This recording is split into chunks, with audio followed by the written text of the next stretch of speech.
Assalamualaikum warahmatullahi wabarakatuh. Udah lama ya nggak jumpa teman-teman. Baik lagi sama gue Muhammad Reza Ucosono di sharing akuntansi.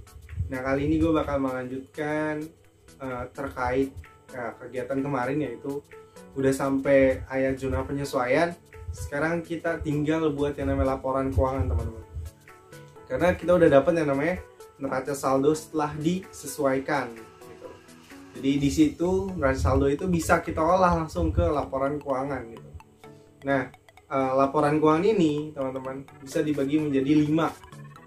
Biasanya di dalam standar dibagi jadi 5 ya teman-teman. Yaitu ada laporan laba rugi, laporan perubahan modal, laporan posisi keuangan, laporan arus kas, dan CALK, catatan atas laporan keuangan teman-teman.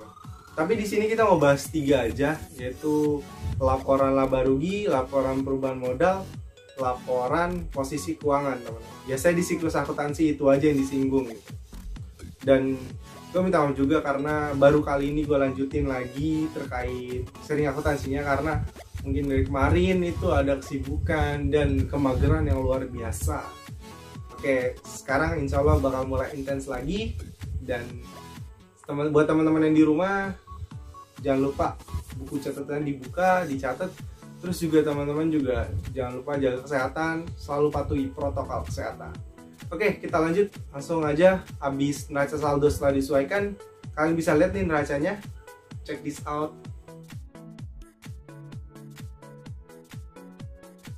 Oke, kalian udah lihat kan neraca saldonya? Oke, setelah kita lihat neraca saldo setelah disesuaikan, baru kita buat yang namanya laporan apa dulu? Laporan laba rugi, laba atau rugi ini. Oke, di sini gue udah buat laporan laba ruginya. Bisa dilihat laporan laba ruginya. Gimana? Kelihatan kan ya, teman-teman? Di sini kita bisa lihat laporan laba rugi itu terdapat jadi dua klasifikasi atau 2 elemen ya. Ada pendapatan sama beban gitu, teman-teman. Di sini biasanya kita buat 3 judul. Ada nama PT-nya, laporan laba rugi, terus sama per 31 Desember. Nah, di sini ada pendapatan. Pendapatan kita pakai yang pendapatan kemarin, yaitu 1.500.000. Terus juga ada yang namanya bebannya ya teman-teman. Kan ini pendapatan plus beban doang ya. Tapi yang lain-lain nggak bakal masuk ke laba rugi.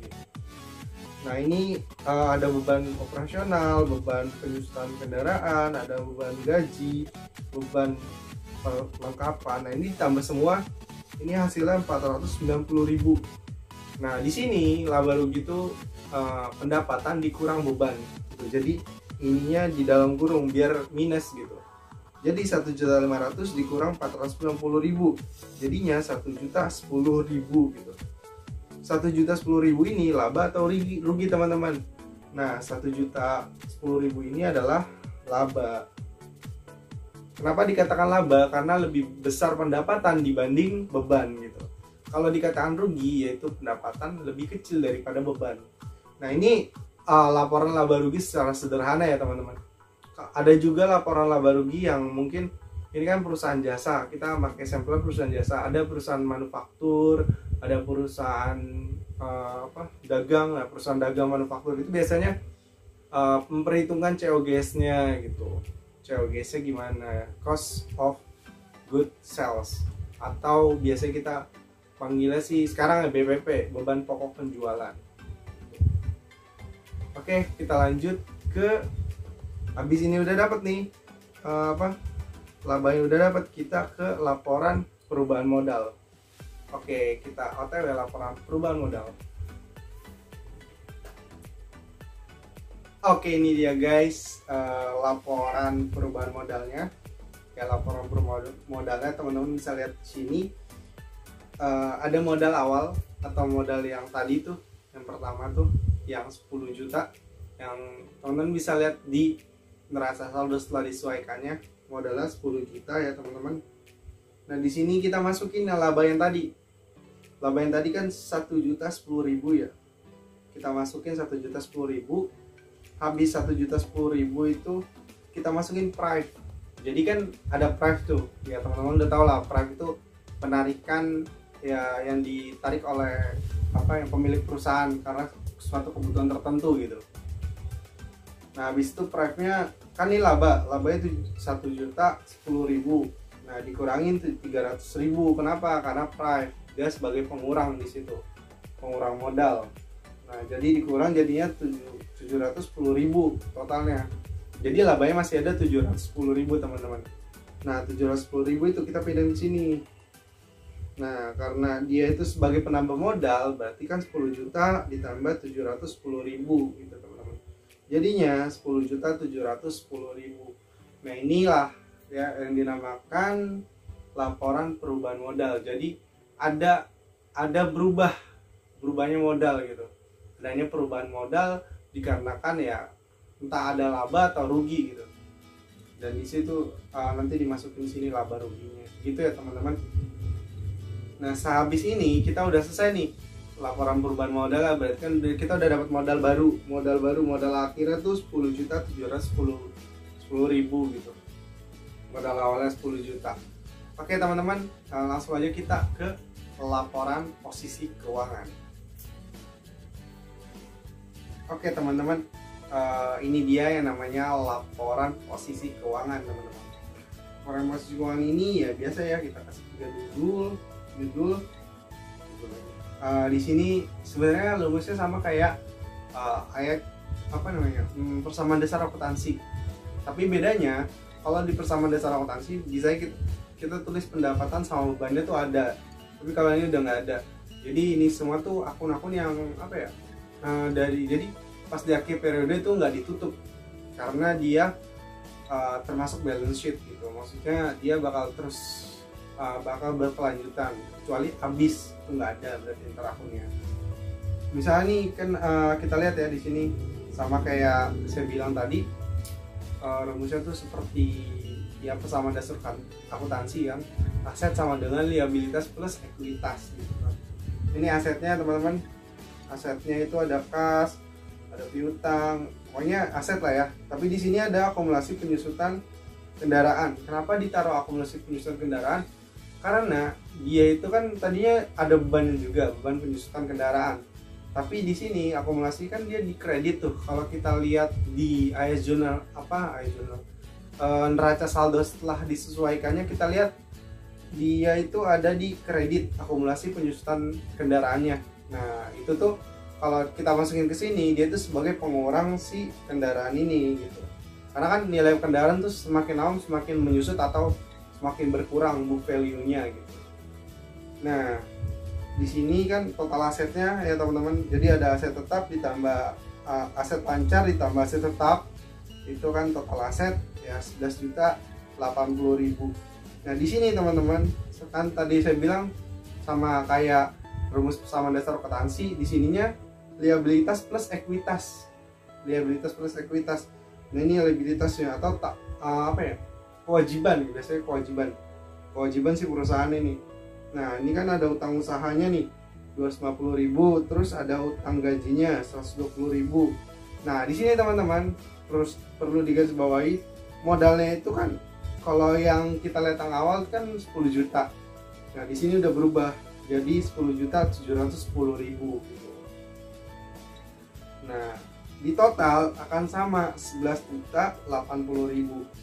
Ini harus balance nih total aset sama total liabilitas plus ekuitas gitu teman-teman. Nah mungkin ini ya laporan posisi keuangan akhir gitu. Di sini mungkin ada banyak yang belum saya sampaikan gitu teman-teman. Mungkin bisa dikomentar di kolom komentar teman-teman. Silakan aja dikomentarin apa aja yang teman-teman pengen ketahui. Mungkin kan ntar kita bahas lagi di nextnya gitu. Dan terima kasih teman-teman untuk menonton video ini. Jadi kita akan lanjutkan di zona penutup mungkin teman-teman. Sedikit kita bahas zona penutup. Oke guys, ini dia yang tadi gue bilang ada yang namanya zona penutup ya. Zona penutup ini biasanya menutup akun-akun yang yang gak berkelanjutan, seperti contohnya pendapatan, terus beban, sama price teman-teman. Jadi akun-akun ini ditutup. Karena kenapa? Ini kan sebagai elemen perubahan laba gitu, perubahan modal gitu teman-teman. Misal pendapatan nih ya, sama kita buat juga nih 3 nih ya, jangan lupa 3 ini kita buat. Ini pendapatan 1.500.000 ditutup ikhtisar laba rugi. Jadi kenapa ditutup? Jadi kan pendapatannya kan udah nggak ada harusnya, karena kan udah masuk ke elemen modal gitu. Nah jadi pendapatannya di debit ya, tadinya kan di kredit saldo normalnya, kita pindahin ke debit 1.500.000. Terus juga beban-bebannya juga sama kayak pendapatan, kan bebannya tadi biasanya di kredit ya, di debit ya saldo normalnya. Nah kita pindahin ke kredit, nah kita tutup sama ikhtisar laba rugi gitu. Nah di sini 490.000 ya kan. Di sini kan total ini kan 490.000 teman-teman. Oh ya. Lanjut ke ikhtisar. Nah, ini ya teman-teman harus diperhatiin juga nih. Ikhtisar laba rugi yang ini. Modal. Kenapa ikhtisar laba rugi terus modal terus 1.010.000. 1.010.000 ini adalah labanya teman-teman. Jadi hasil dari ini kan adanya laba nih 1.010.000. Nah, kenapa yang dikreditkan modal? Karena kan modalnya bertambah teman-teman. Modalnya bertambah 1.010.000. Nah, makanya ikhtisar laba rugi pada modal, jadi modal bertambah. Dan di sini modalnya di debit, kan saldo normal modal tuh di kredit. Nah ini di debit, berarti kan berkurang gitu. Pref-nya kehapus, modalnya berkurang. Gitu. Modalnya keluar, pref-nya keluar juga. Gitu. Tadinya kan di debit saldo normal pref ini. Gitu. Itu ya teman-teman. Sedikit aja zona penutup ya teman-teman. Jadi ada akun-akun yang tutup di akhir periode ya, disebabkan karena itu bukan akun real ya, ibarat kata namanya itu real atau akun BS. Ini tuh yang ditutup akun PL atau profit and loss gitu, atau laba ruginya gitu. Jadi yang nggak ditutup itu, jadi nanti ada yang namanya jurnal setelah penutup. Nah jurnal setelah penutup itu kayak isinya tadi yang saya dijelasin di laporan posisi keuangan gitu. Jadi laporan posisi keuangan itu nanti teman-teman tinggal masukin aja akun-akunnya. Jadi dibuat akun-akunnya kayak gini, tapi sejajar ya, sejajar. Nanti tinggal ditaruh aja. Misalnya kas saldo normalnya di debit, terus piutang usaha saldo normalnya di debit, terus tadi akumulasi penyusutan kendaraan itu ada saldo normalnya di kredit, ya udah ditaruh kredit aja. Nanti teman-teman lihat sendiri hasilnya bakal balance gitu. Oke, itu mungkin teman-teman bisa coba aja ya. Kalau zona setelah penutup mah ibarat kayak trial balance di awal periode lagi gitu, periode selanjutnya gitu. Itu ya teman-teman. Terima kasih banget untuk udah nontonin ini gua, meskipun kadang banyak yang kurang ya teman-teman. Biasa komen aja di bawah, jangan lupa di subscribe, di share kalau menurut teman-teman ini bermanfaat. Dan terima kasih for watching. Ya udah, terima kasih. Gua Muhammad Reza Wicaksono, salam pamit, dan jangan lupa jaga protokol kesehatan, jaga kesehatan. Wassalamualaikum warahmatullahi wabarakatuh.